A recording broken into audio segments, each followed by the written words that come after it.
My son Jake, who flies planes for work, called me yesterday morning. Mom, something really weird is happening. Is Linda at home right now? Yes. She's upstairs getting ready for work, I told him. His voice got very quiet. That can't be right, Mom. I'm looking at her right now. She's getting on my plane to go to Miami. Right then, I heard someone coming down the stairs behind me. I'm so happy you're watching the story. If you like what you hear, please click the like button, follow Her Voice Unfolds, and tell me in the comments what city you're watching from. I really want to see how many places this story reaches. This morning started just like every other day. I was making breakfast for my family. My older son David had already left for his job at the bank. His little girl Emma, who is 8 years old and full of energy, was eating her cereal and telling me about the book she was reading.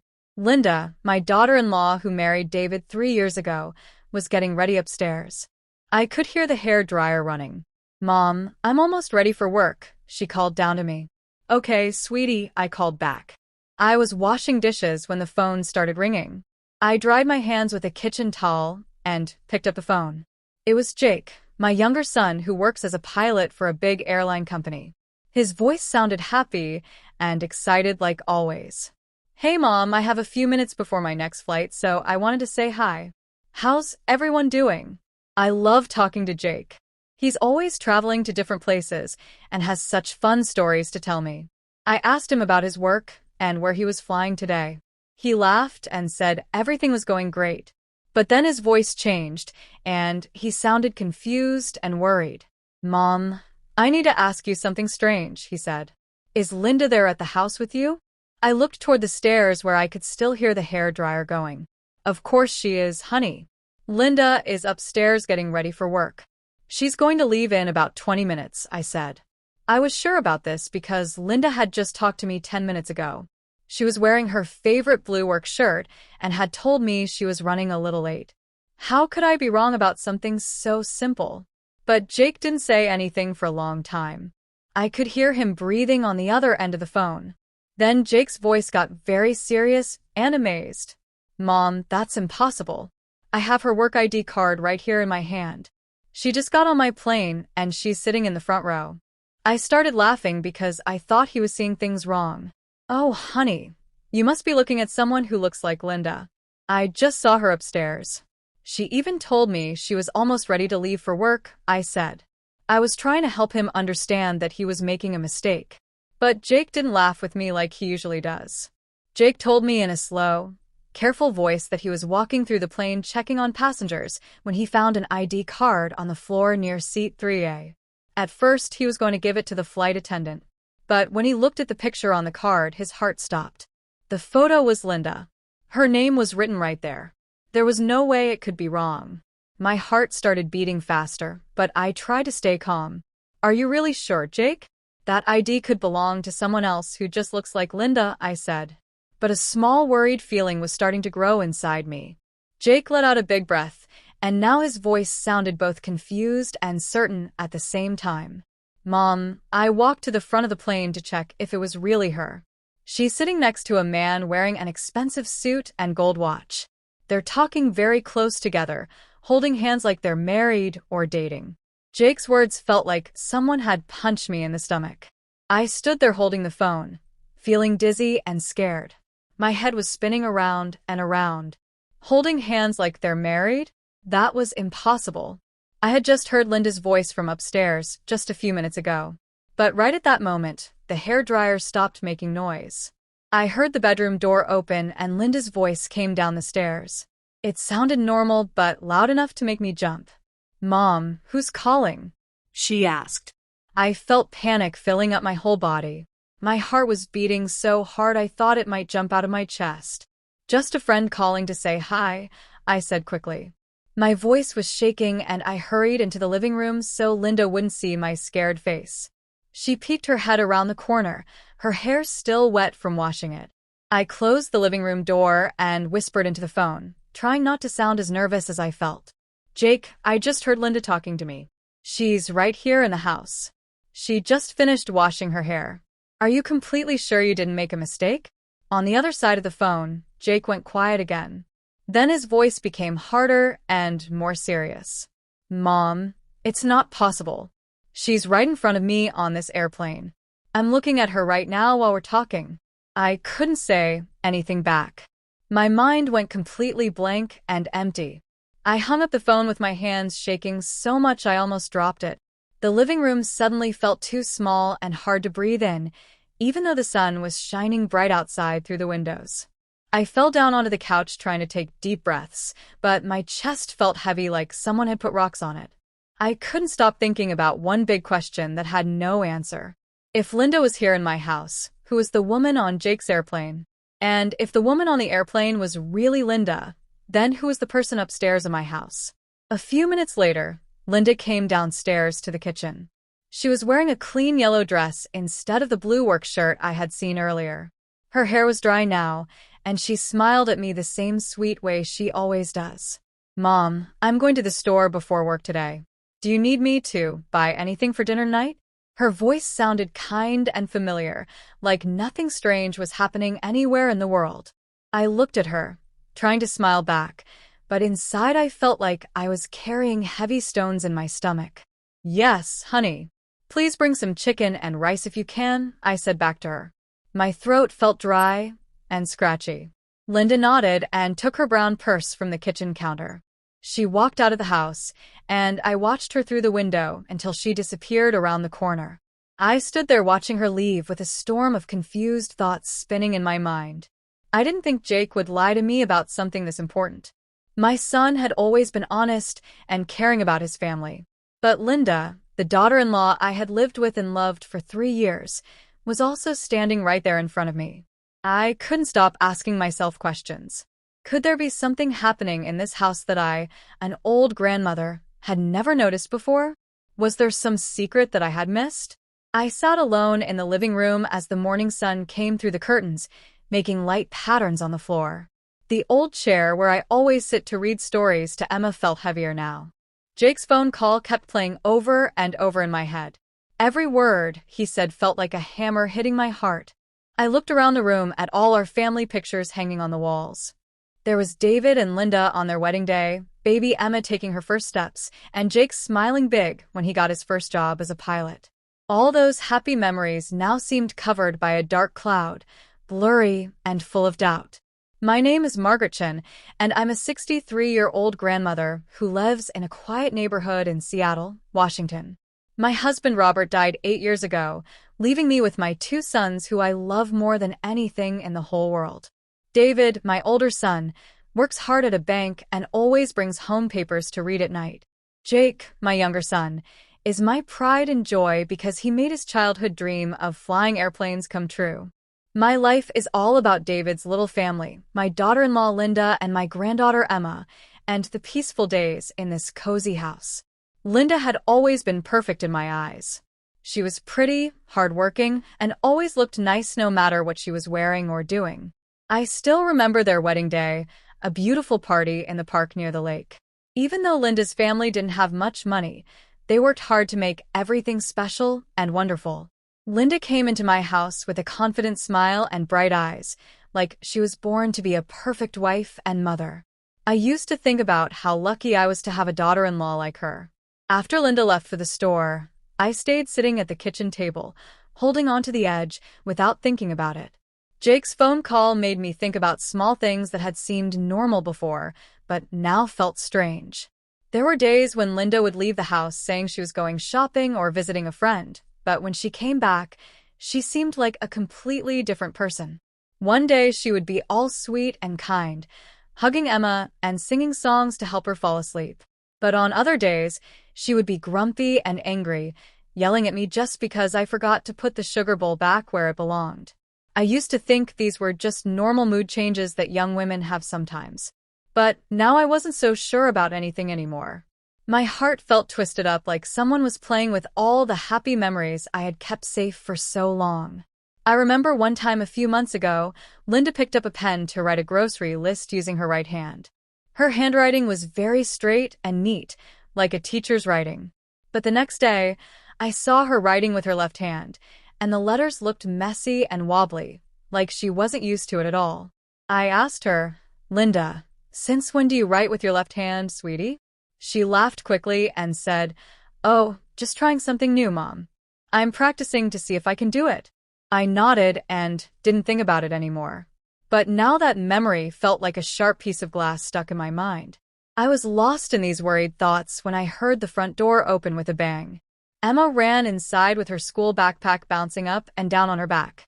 She gave me a big, tight hug and said in her excited little voice, "Grandma, my teacher said I drew the best picture in the whole class today." I touched her soft hair, trying to smile, but I still felt that heavy weight in my chest.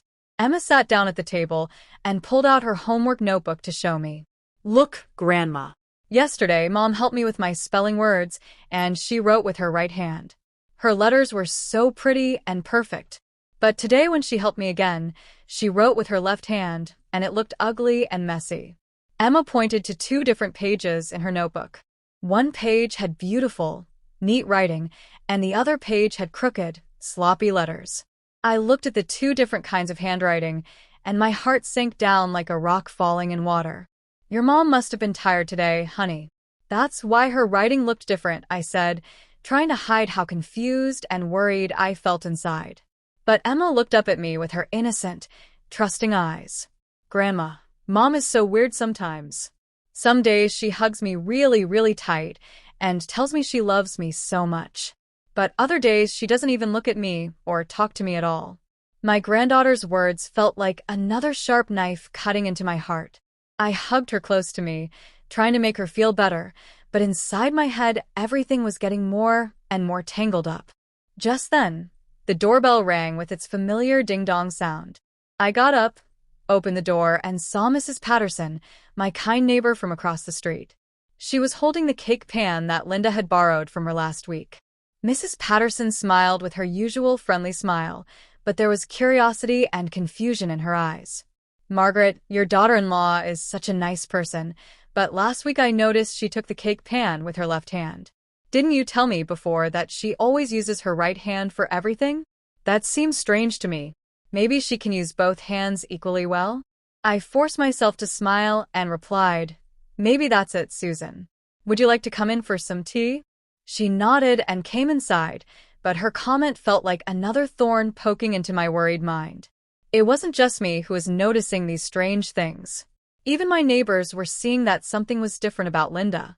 I made tea for both of us, and we talked about the weather and our gardens.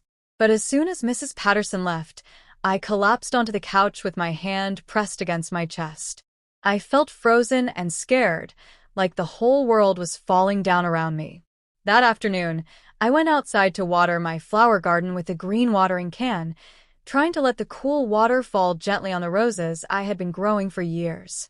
The sun was starting to go down, and the shadows from the trees were getting longer across the yard. But my mind could not find any peace or calm. Emma's words, Mrs. Patterson's comment, and Jake's serious voice on the phone kept spinning around in my head like stones thrown into a still pond, making ripples that wouldn't stop moving. I was watering the flowers, but my thoughts were somewhere else completely. I asked myself difficult questions.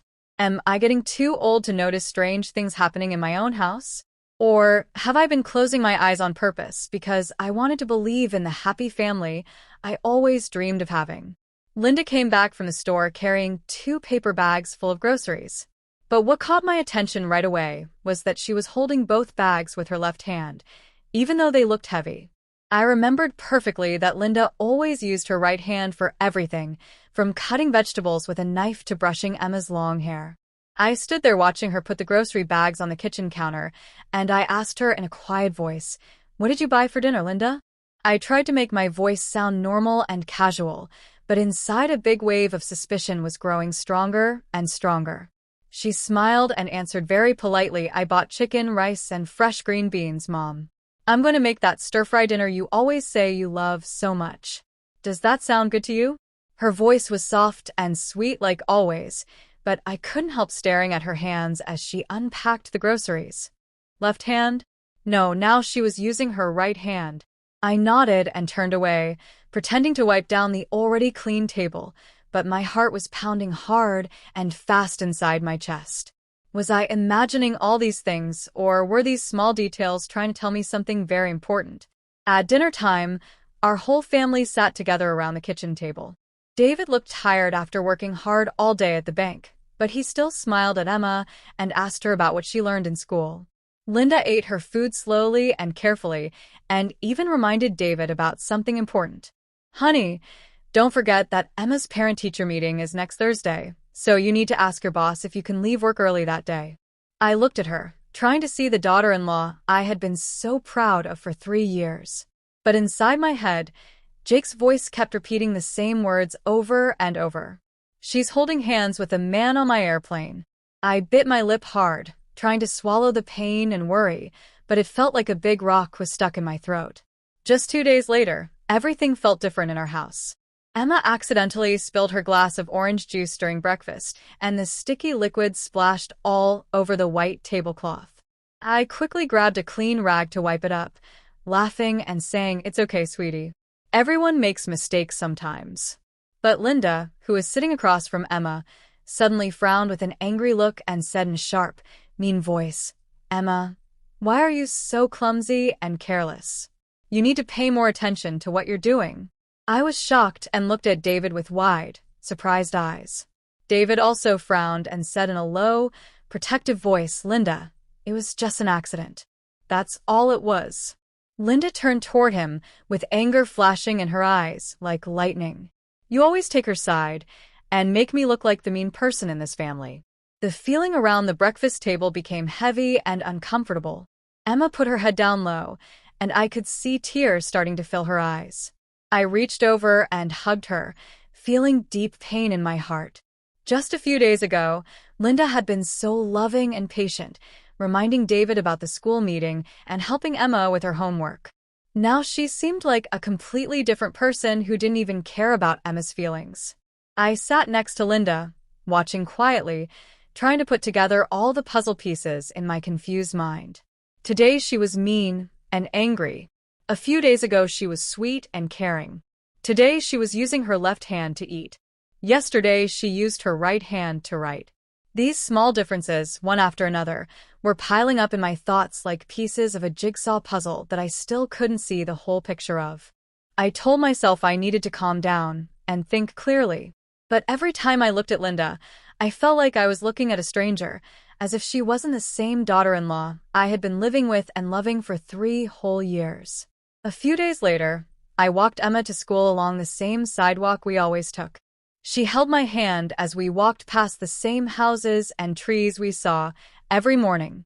Suddenly, Emma stopped walking, looked up at me with her serious face, and said in a sad, confused voice, "Grandma, yesterday Mom helped me read my book and she was so patient and kind. She even used her pretty handwriting to write notes in the margins. But this morning when I asked her to help me with my math homework, she didn't even want to look at my papers. She told me to figure it out by myself and then walked away." I knelt down on the sidewalk to look into Emma's clear, honest eyes, and I felt my heart breaking into pieces. "Your mom has been working very hard lately, sweetie. She's just tired. Don't feel sad about it," I said to her. But my voice was trembling and shaking. Emma nodded, but her face still looked disappointed and hurt. I gave her another big hug, feeling completely helpless and confused. She's only 8 years old. How could she possibly understand something that I myself couldn't figure out or explain? That night, we all sat down for dinner again around our kitchen table. Suddenly, Linda took a small notebook out of her purse and started writing something down with her left hand. David, who was putting food on his plate, suddenly laughed out loud. "Hey, since when do you write with your left hand? That looks really weird and strange to me." Linda stopped writing immediately with a fake smile stretched across her face. "Oh, I'm just trying something different, honey." She quickly closed the notebook and stuffed it back into her purse, but I saw a flash of panic and fear in her eyes for just a second. David shook his head and didn't say anything else about it, but I knew that he had also started to notice that something strange was happening. I stayed sitting there, gripping my fork tightly, trying to keep my face looking normal and calm, but inside me the doubts and questions were growing like a slow-burning fire. One morning, I took an empty spice jar and walked down the familiar street to Mrs. Kim's house next door. Linda had borrowed the jar a few weeks ago, saying she needed it to store the special herbs she liked to cook with. I knocked on Mrs. Kim's front door, and she opened it with her usual warm, welcoming smile. "Margaret, please come in and sit down. Let me make you some fresh coffee," she said, still holding a dish towel in her hands. I gave her back the clean jar, planning to just say thank you and leave quickly. But Mrs. Kim gently pulled me to sit down in a comfortable wooden chair in her sunny kitchen. The room felt cozy and safe. It smelled like freshly baked cookies and brewing coffee, but I couldn't relax or feel comfortable. Mrs. Kim looked at me with worried eyes and lowered her voice to almost a whisper. "Margaret, please don't get upset about what I'm going to say. Has Linda's personality changed lately? One day she waves and says hello so cheerfully, even asking about my grandchildren. But yesterday she walked right past my house, and when I waved at her, she acted like she didn't even know me." Mrs. Kim's words felt like another heavy stone dropping into the troubled lake of my heart. I forced myself to smile and replied, "She's probably just been stressed about work lately, Mrs. Kim. You know how busy young people are these days." But inside, I was falling apart. I knew that Mrs. Kim wasn't the type of person to gossip or make things up. She's a very observant woman who pays attention to details and always notices when something is different. If even she was seeing how strange Linda was acting, then my suspicions weren't just my imagination playing tricks on me anymore. I stayed at Mrs. Kim's house for a little while longer, took a sip of coffee that had gotten cold, and said goodbye with a heavy heart. On my way back home, I stopped by Mr. Wilson's bakery where I always bought sweet donuts and cookies for Emma. Mr. Wilson was behind the counter arranging fresh pastries, and when he saw me, he smiled brightly. "Mrs. Chen, what can I get for little Emma today?" I asked for a box of her favorite chocolate chip cookies, and then Mr. Wilson suddenly asked, "You're David's mom, right? His wife came in here the other day, and she was so polite and friendly. She even complimented me on how delicious my cookies taste. But this morning she came back with a frown on her face and seemed angry about something. She bought the cookies without saying thank you or even making eye contact with me. Then she just left without another word." I felt frozen to the spot, gripping the handle of my purse so tightly my knuckles turned white. "She must have been having a bad day, Mr. Wilson," I replied quickly. My voice was shaking and trembling. I thanked him as fast as I could and hurried out of the bakery. Mr. Wilson's words were like another sharp knife cutting deeper into the doubts that were growing inside me every single day. When I got back to my house, I made myself a cup of hot tea and sat down on the front porch. The wind was blowing gently, carrying the sweet smell of the flowers from my garden. I looked down the street toward the shopping center where Linda always walked when she went to buy groceries. Suddenly, I saw her walking back toward our house, carrying her shopping bags. But she greeted me in a cold, unfriendly voice. "Good afternoon, Mom," she said without any warmth or happiness, completely different from yesterday when she had been excited about getting a good price on the chicken at the meat counter. I nodded and replied quietly, "Welcome back home." But inside, I couldn't help studying her more closely than ever before. The shirt she was wearing today was bright red, totally different from the green shirt she had been wearing when she left the house that morning. I tried to ask her in a gentle, casual voice, "Why did you change your shirt, sweetie?" Linda paused for just a second, then quickly answered, "Oh, I spilled something on the other one and had to change clothes." She smiled halfway and rushed into the kitchen without looking at me again. I stayed there on the porch with the warm teacup in my hands, feeling like a huge rock was crushing down on my chest. Mrs. Kim's words, Mr. Wilson's observation, and the way Linda had just answered my question, everything was forcing me to stop ignoring and pretending that nothing was wrong. That night we were all eating dinner together as a family. Emma was talking about her school day with her cheerful, excited voice, but I noticed that Linda only nodded without actually answering her or asking any questions, which was very different from her usual behavior. When David asked, "Are you finished eating so Mom can start clearing the dishes?" Emma suddenly turned to me and said innocently, "Grandma, Mom didn't sing me to sleep last night. But the night before she sang that lullaby about the mockingbird that you always sing to me, and it sounded so beautiful and perfect." I looked at Linda, who was serving herself more rice without reacting to what Emma had just said. But Emma's words felt like a needle piercing straight into my heart. That lullaby about the mockingbird was special. It was the same song I used to sing to David and Jake when they were little boys. Only Linda and I knew that song in this house because I had taught it to her when Emma was a baby. So why had she sung it 2 nights ago but not last night? Why did her behavior keep changing so quickly and dramatically? I got up to start clearing the dinner plates, but my mind was no longer focused on what I was doing. I kept remembering all the times Linda would leave the house saying she was going to visit a friend or run errands, but would return with a strange, distant look in her eyes. One day, she brought home a bouquet of beautiful fresh flowers, saying a co-worker had given them to her as a gift. But another day, she got irritated and defensive when I asked her, "Where did you go today that made you come home so late?" I used to think these were unimportant things that didn't matter, but now they seemed like pieces of a much bigger, darker secret that I was afraid to discover. I didn't want to believe that Linda was hiding something serious from me and my family, but every word she spoke and every gesture she made was filling me with more doubt and suspicion. That night, after I finished cleaning the kitchen and putting Emma to bed, I sat at the dining room table and took an old notebook out of the drawer. My hand was shaking as I wrote the first line at the top of the page. 2 p.m. Linda leaves for grocery store, returns 4 p.m. wearing red shirt instead of green. Cold, unfriendly attitude toward me. I didn't know exactly what I was doing or why, but I knew I couldn't keep pretending that nothing strange was happening in my own house. I kept writing more observations. 2 nights ago, she sang Emma to sleep, very loving and patient.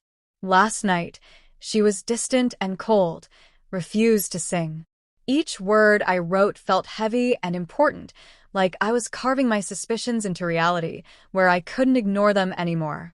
My old notebook quickly became filled with notes about Linda's behavior. Every line was a piece of my growing doubt and confusion, like I was painting a picture that I was afraid to look at when it was finished. I sat in the quiet kitchen, staring at the notebook with a heavy, aching heart. I couldn't keep all these worried thoughts locked up inside me anymore. They felt like ocean waves rising and falling, leaving me alone and drowning in my confusion. I needed someone to talk to, someone who would understand and listen to me, someone who wouldn't judge me or jump to conclusions about my family. I immediately thought of my best friend Sarah, who has been like a sister to me since we were young women. We used to sit together on her back porch, drinking lemonade and sharing all our hopes and fears with each other. I picked up the phone with trembling fingers. "Sarah, are you free this afternoon? I need to meet you at the coffee shop on Main Street. I really need to talk to someone I trust." Sarah agreed right away, her voice as warm and caring as always. "Margaret, I could tell from your voice that something is very wrong. I'll be there in 30 minutes. Don't worry, we'll figure this out together."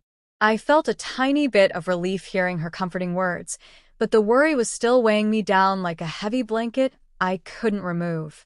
I put on my favorite blue sweater and left the house to walk to the small coffee shop on Main Street, where Sarah and I had shared so many conversations about our families over the years.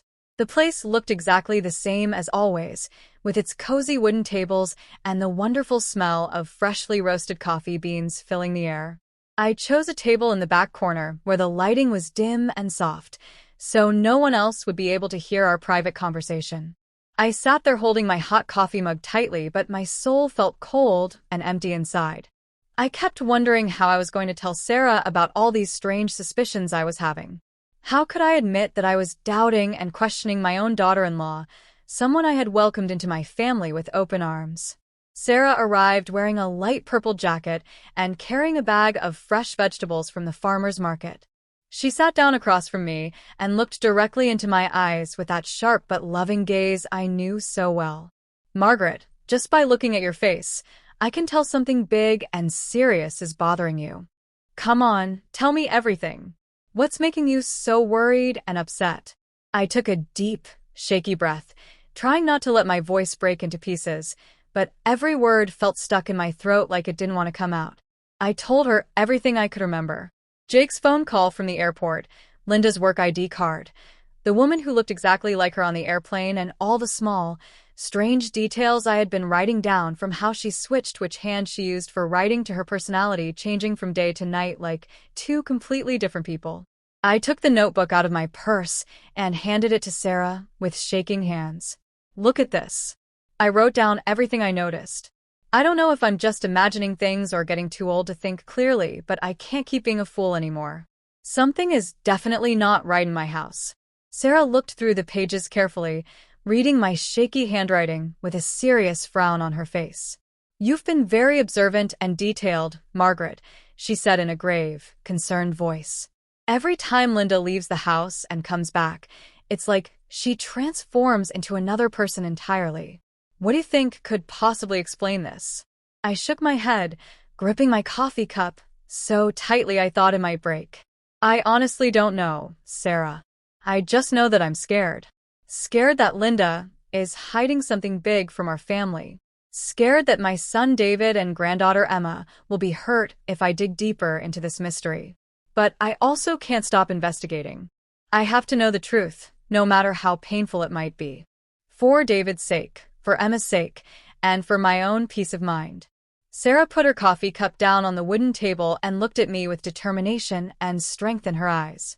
You can't easily fool a woman's intuition, Margaret. What does your gut feeling tell you about all this? I'm absolutely certain there's something suspicious and dishonest going on here. You need to get to the bottom of this mystery, no matter what it takes.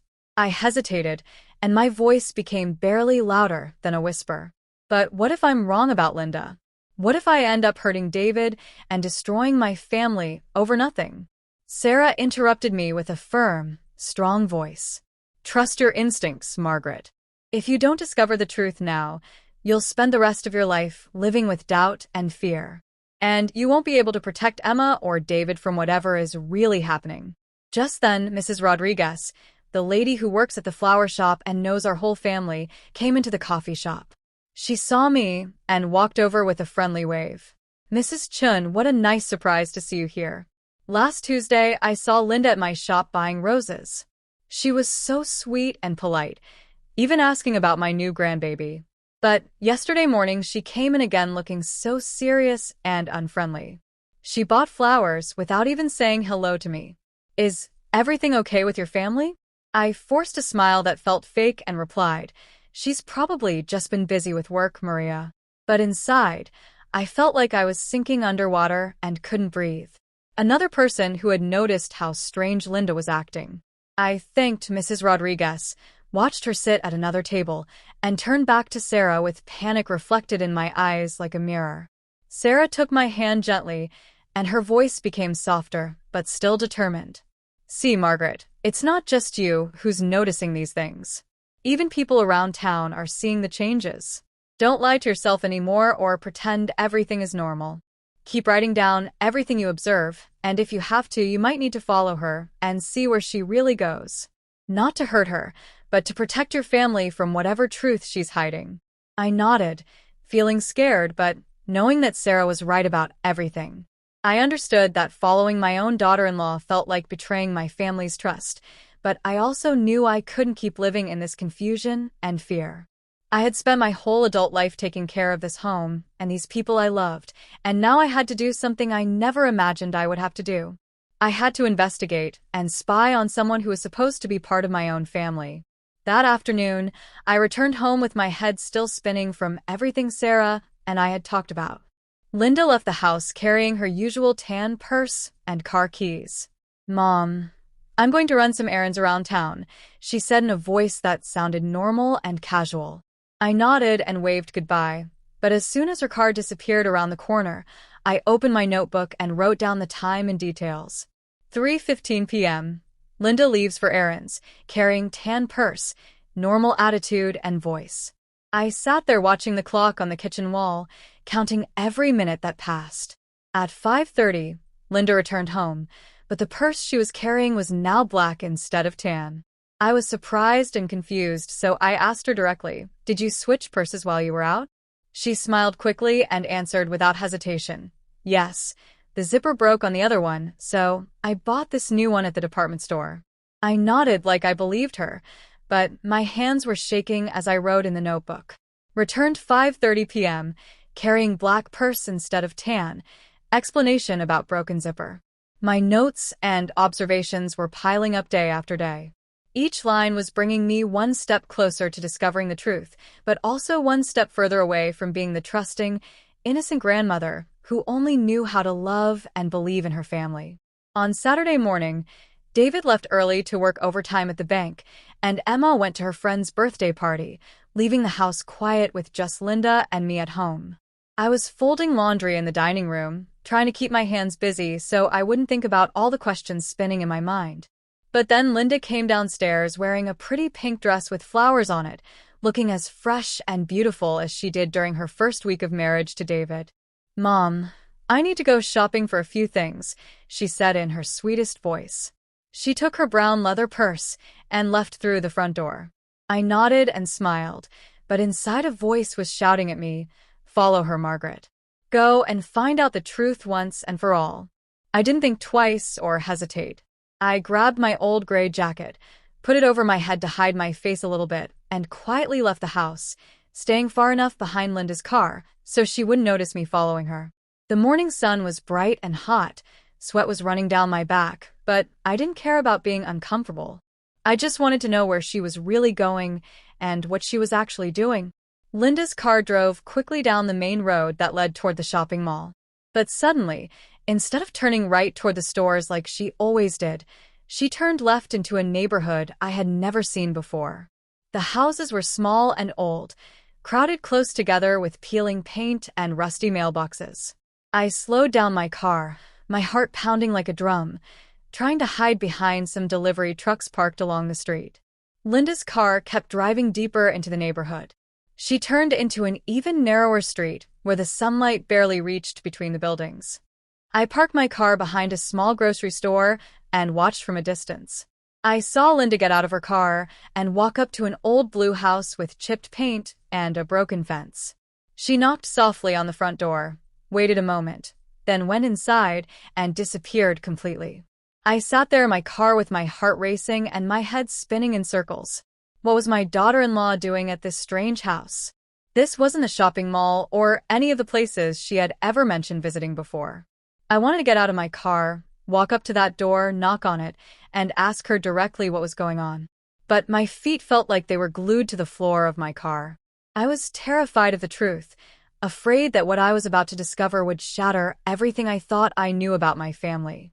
In the end, I started my car and drove back home, my mind full of questions and my heart heavier with each block I traveled.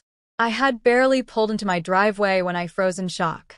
Linda was standing in our kitchen washing dishes, wearing a completely different outfit, a white blouse with blue buttons, totally different from the pink flowered dress she had left the house wearing. She looked up at me with cold, sharp eyes that made me shiver. "Where did you go, Mom? You look like you've been driving around for a while." I stood frozen in the doorway, my mouth completely dry, unable to say even one word. Only 30 minutes ago, I had watched her go into that old blue house wearing the pink dress. How could she have gotten back home so quickly? And where did this white blouse come from? I stammered and stuttered. I just went to the grocery store to buy some milk, that's all. Linda nodded without saying anything else, but her stare sent chills down my spine like ice water. I went upstairs to my bedroom, pretending I needed to look for something, but really I just wanted to escape from that frightening look and calm my heart that was beating wildly in my chest. That night, I was sitting in my favorite chair knitting a scarf for Emma when she came running into my room. Her cheeks were red from playing outside in the yard. She threw her arms around my legs and started crying softly. "Grandma," Mom yelled at me really loud just because I dropped my coloring pencil on the floor. She's not like yesterday, when she was so nice and patient. Yesterday, she even helped me color a picture of a butterfly. I pulled Emma onto my lap, stroking her soft hair gently, but inside I felt like I was burning up with anger and confusion. "Your mom has been working very hard lately, sweetheart. She's just tired and stressed. Don't feel sad about it," I said to her. But my voice was trembling and I could barely get the words out. Emma buried her face against my shoulder and whispered, "Grandma, I wish I could have the nice mom from yesterday every day." I hugged her tighter, and tears started falling down my cheeks. My granddaughter's innocent words cut through my heart like a sharp knife. That sentence felt like a dark curse that made me tremble all over my body. The next morning, I decided I had to go back to that strange neighborhood and find out what was really happening. I couldn't live with this doubt and fear eating away at me anymore. I took our family photo that hangs in the living room, the one where Linda smiles so brightly next to David and Emma at last year's Christmas dinner. I held it tightly against my chest and left the house, feeling determined but absolutely terrified at the same time. The neighborhood looked exactly the same as yesterday, quiet, run down, and a little bit scary. I stopped next to a hot dog stand where a middle-aged man was grilling onions and peppers. I showed him the family photo and asked, "Excuse me, sir, have you seen this young woman around here recently?" The man looked at the picture carefully, wiping his hands on his apron, then pointed down the street. "Oh, yeah, sure I have. She goes in and out of that blue house at number 47 pretty often. Sometimes she stays for a few hours, sometimes just a few minutes." I thanked him with my heart pounding in my throat and walked slowly toward the blue house he had pointed to. The house at number 47 stood in front of me with stained walls, peeling blue paint, and a small garden full of weeds. There was a broken flower pot on the front steps and curtains that looked like they hadn't been washed in months. I stood there with my hands shaking, feeling like the whole world was holding its breath and waiting to see what would happen next. I knocked on the door, and each knock sounded like thunder in my ears. The door opened slowly, and I couldn't believe what I saw. Standing in front of me was a woman who looked exactly like Linda, same face, same body, same long black hair. The only difference was the frightened, guilty look in her eyes and the way her hands were shaking as she held a dirty dish towel. I could barely speak, my voice breaking into pieces. "Linda?" The young woman jumped back like I had scared her, gripped the towel tightly, and tried to slam the door shut in my face. But just then, another voice called out from inside the house. A calm but firm voice that sounded tired and sad. "Rosa, don't try to hide anymore. You know this whole thing is wrong, and it's time to stop lying." I looked past the woman who looked like Linda and saw another young woman step out from a dark corner of the small living room.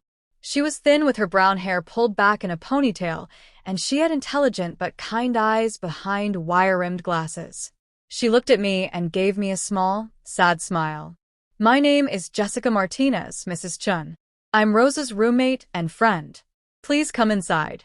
I think it's finally time you learned the truth about everything that's been happening." I took a deep, shaky breath, trying to keep my legs from giving out completely, and stepped into that small house with a low ceiling.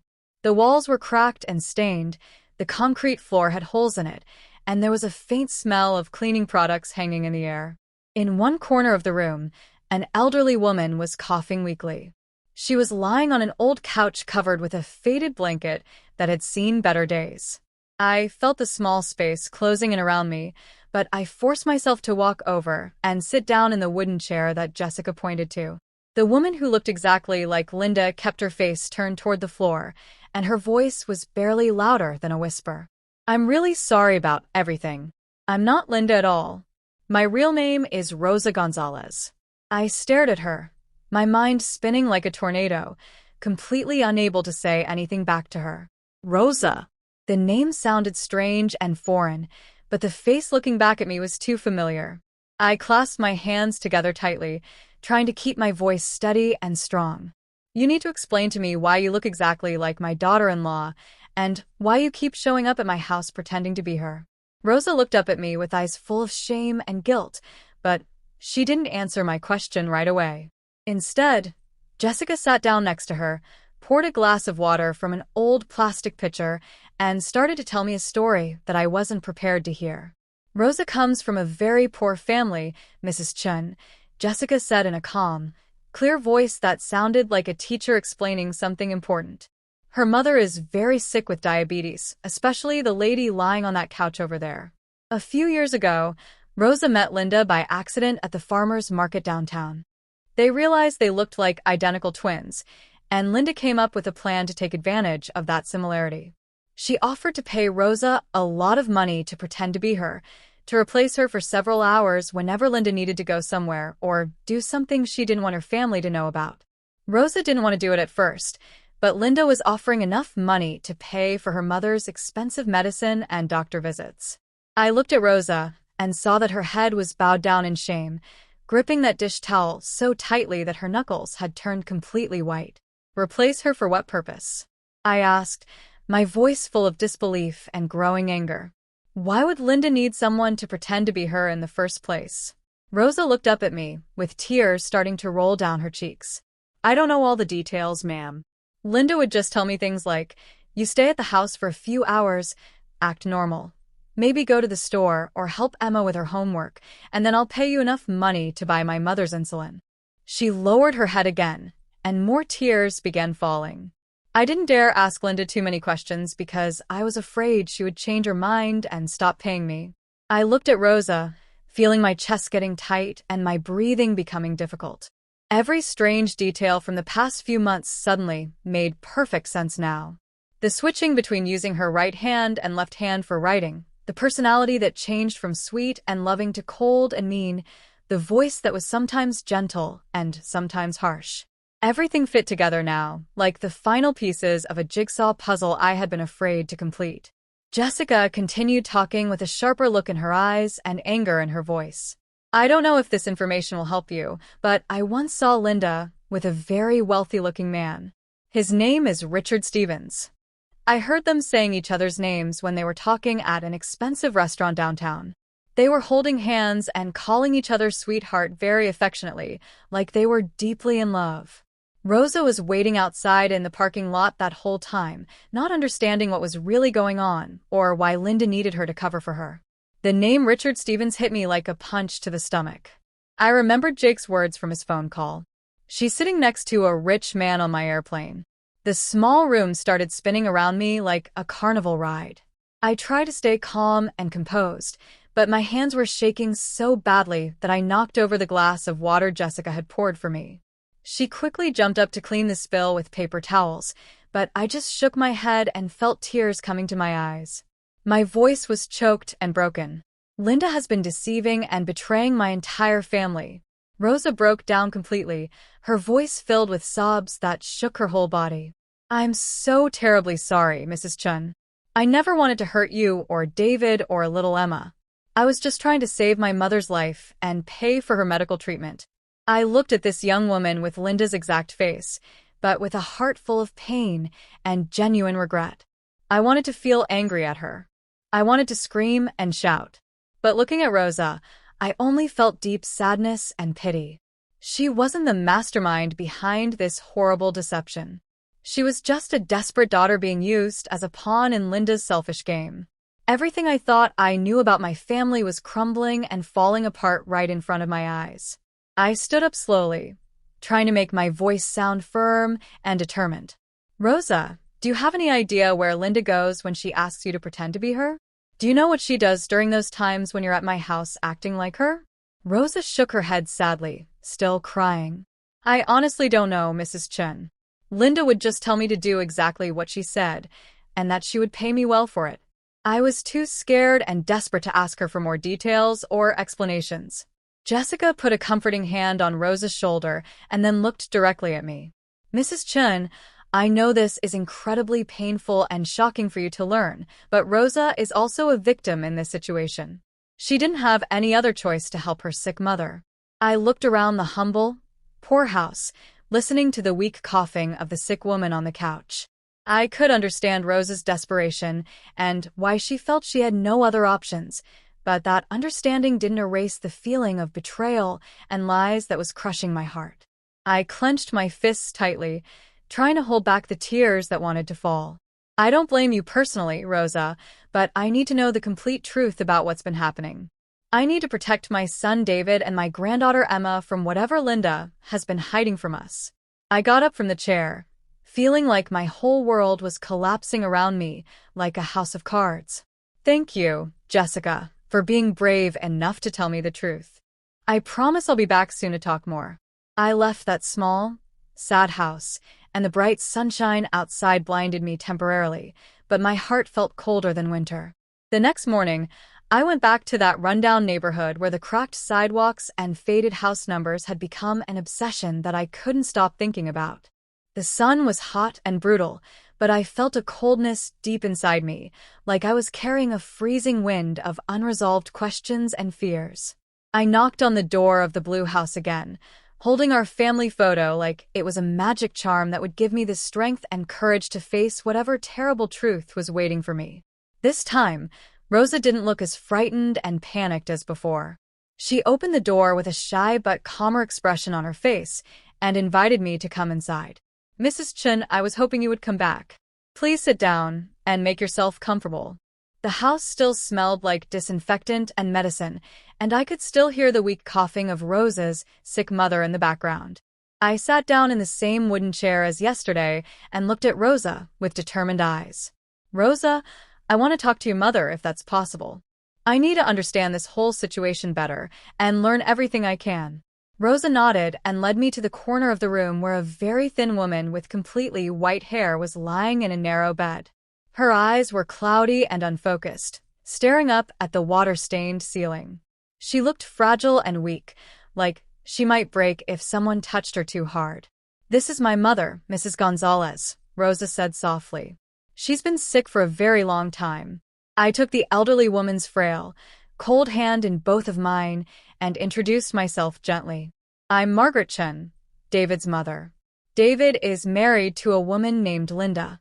Mrs. Gonzalez looked at me with effort, breathing slowly and painfully, and said in a voice so weak I had to lean close to hear her, "Rosa is not my biological daughter.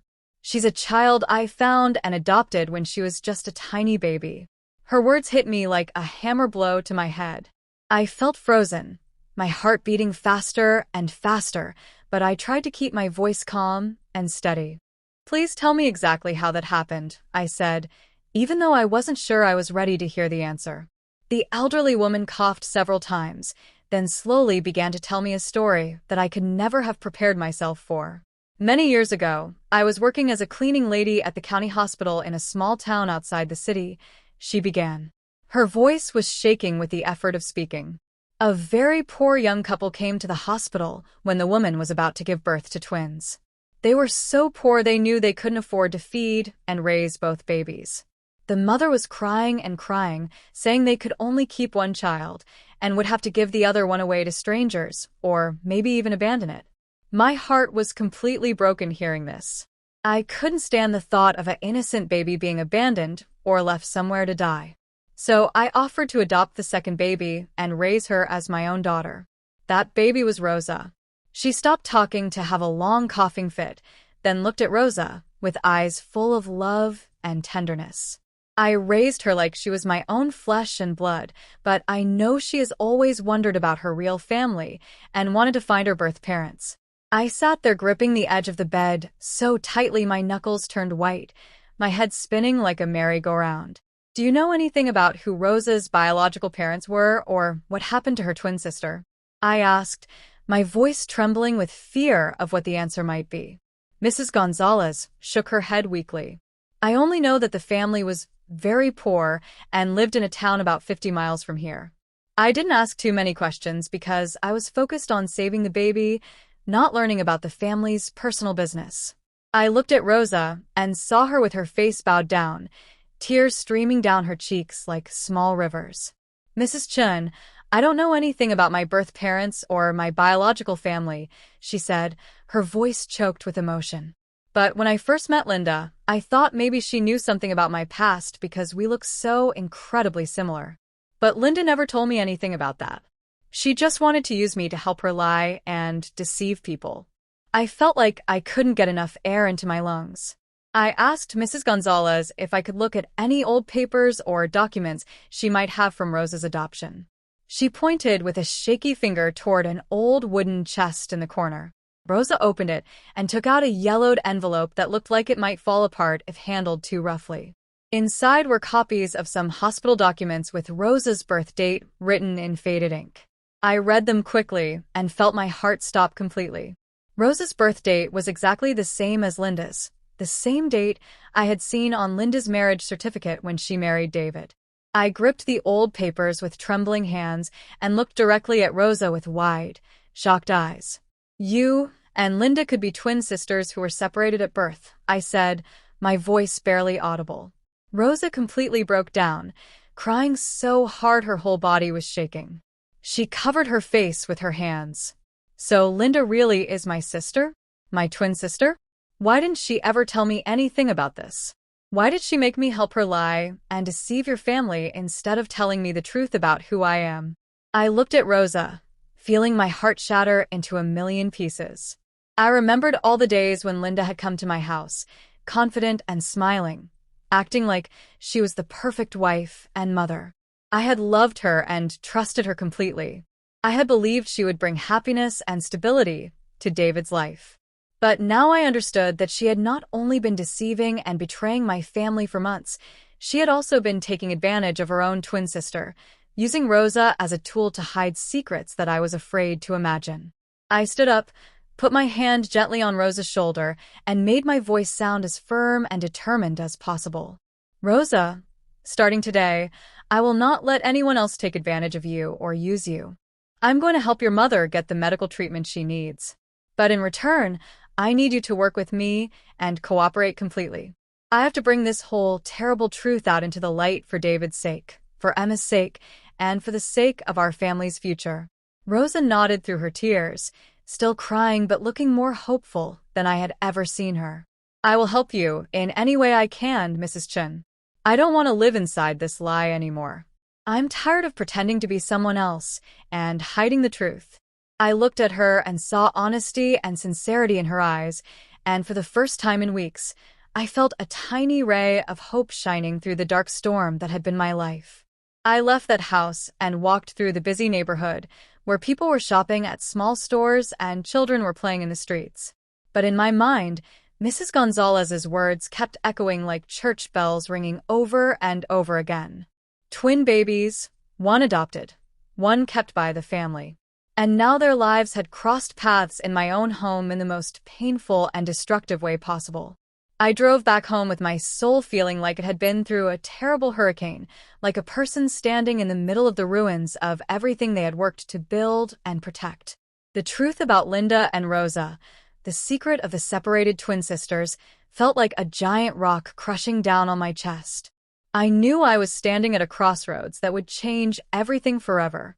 I had to choose between confronting Linda, the woman who had deceived and betrayed us all, and revealing the truth to David and Emma, or staying quiet and letting the lies continue to grow like poison in our family.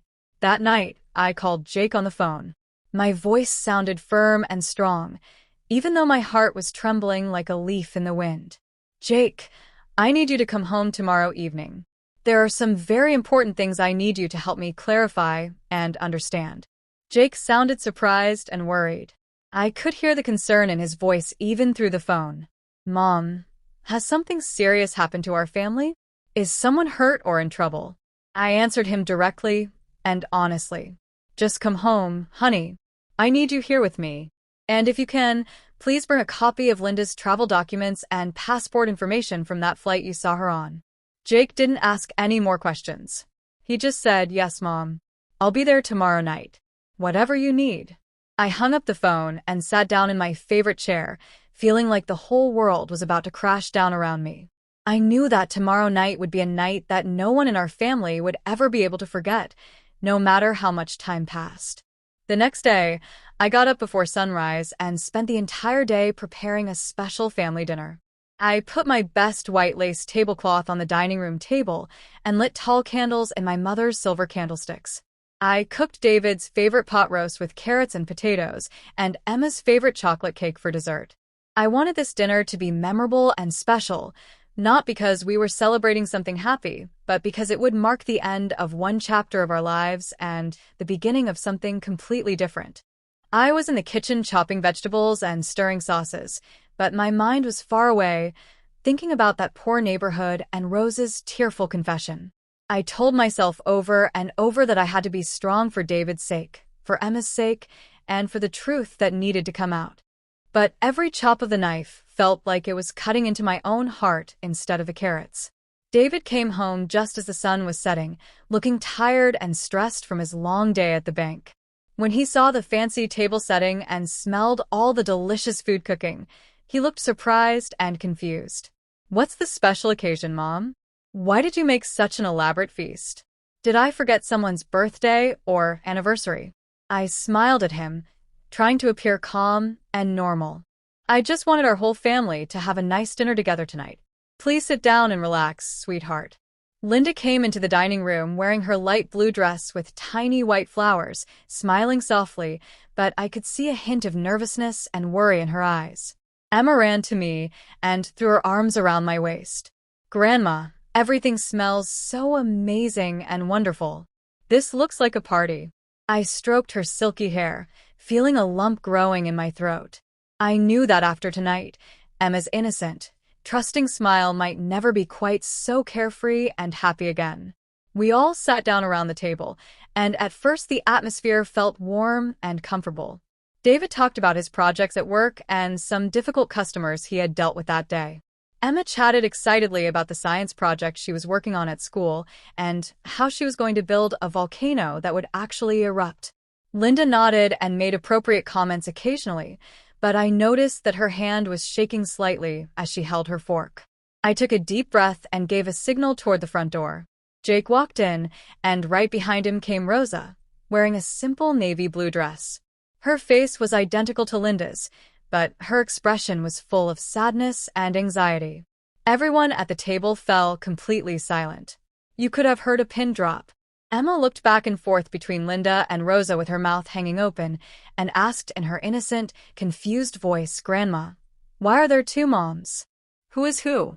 David turned pale as a sheet, dropped his fork with a loud clatter, and Linda jumped up from her chair, shouting, "What is this about, Mom? What kind of game are you playing?" I stood up slowly, gripping the edge of the table to keep my hands from shaking visibly. "Sit down, Linda," I said in a slow but firm voice that I had never used before. "I need all of us to clear everything up right now." I started telling the story, and each word felt like it was tearing my heart apart from the inside. Jake's phone call from the airport when he saw her on a flight to Miami, even though she was supposed to be at home with us. The times she changed which hand she used for writing. Her personality that switched from sweet and loving to cold and mean like two completely different people. And finally, my visits to that poor neighborhood where I met Rosa and discovered the terrible secret of the twin sisters. "You and Rosa are twin sisters who were separated when you were babies," I said, looking Linda straight in her eyes without blinking. "You took advantage of your own sister to hide your lies and deceptions from our family. Now tell us what the real truth is." Linda was trembling all over, her face as white as the tablecloth. She yelled back, trying to defend herself with anger and fury. "She's making up crazy stories to embarrass me and ruin my reputation. How dare you believe these lies about me?" But Jake walked over calmly and put a stack of papers on the table with a loud thud. "This is a copy of your airline ticket and boarding pass from that flight to Miami," he said in a hard, serious voice. "You can't be sitting at home having dinner with us and flying to Miami at exactly the same time." Linda looked at the papers, her lips pressed together tightly, completely unable to say anything back. Emma, sitting next to her, suddenly spoke up with an innocent but painful voice. "It's true, Grandma. Some days Mom is like an angel who reads me stories and makes me laugh. But other days she acts mean and doesn't even want to look at me. I don't like the mean mom at all." My granddaughter's words cut through the room like a sharp sword, and I had to fight back tears that wanted to fall. The air in the dining room felt so thick and heavy it was hard to breathe. David turned to his wife, his voice broken and full of pain. "Is it true, Linda? Just tell me the truth. Is everything Mom said really true?" Linda stayed quiet for what felt like forever, biting her lip hard. Then suddenly she exploded, yelling with a voice full of anger and hatred. "Yes, it's all true. I do have another man in my life. I'm completely sick and tired of this boring, poor life. I'm tired of being the perfect daughter-in-law in this house and pretending to be someone I'm not.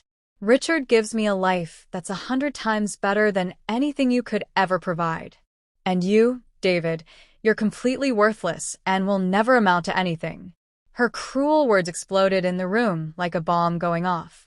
David sat frozen, clenching his fists so hard his knuckles turned white. Emma broke down crying and ran to hug me tightly, her little voice shaking with fear. Grandma, what did Mom just say? Why is she being so mean to Daddy? I hugged Emma as tightly as I could, and tears started rolling down my cheeks. I looked at Linda with a completely broken heart. She was standing there with cold, empty eyes, not showing even a tiny bit of guilt or remorse for the pain she had caused. David stood up slowly, his voice shaking with hurt and disbelief. Linda, do you really mean those terrible things you just said? She turned around and walked toward the door without answering him. Rosa, who had been standing quietly in the corner the whole time, suddenly spoke in a low but clear voice. Sister, you didn't have to hurt this beautiful family like this. I just wanted to help you because I thought you cared about me, but I never knew you would go this far and be so cruel. Linda glared at Rosa with hate in her eyes, but she didn't say another word. She just walked out the front door and slammed it so hard the whole house shook. We never saw her again. After that terrible night of truth and confrontation, our house felt different. Not empty, but somehow cleaner. David and Linda divorced quickly, and she never asked to see Emma again. But Rosa stayed with us, and slowly became the loving mother and wife our family had always needed. David and Rosa fell in love naturally, and their wedding was small but filled with real joy. Emma calls Rosa Mom, with a smile that never fades. I learned that sometimes the truth hurts, but lies hurt much more. If you enjoyed this story of courage and family, please like and subscribe to Her Voice Unfolds. Thank you for listening.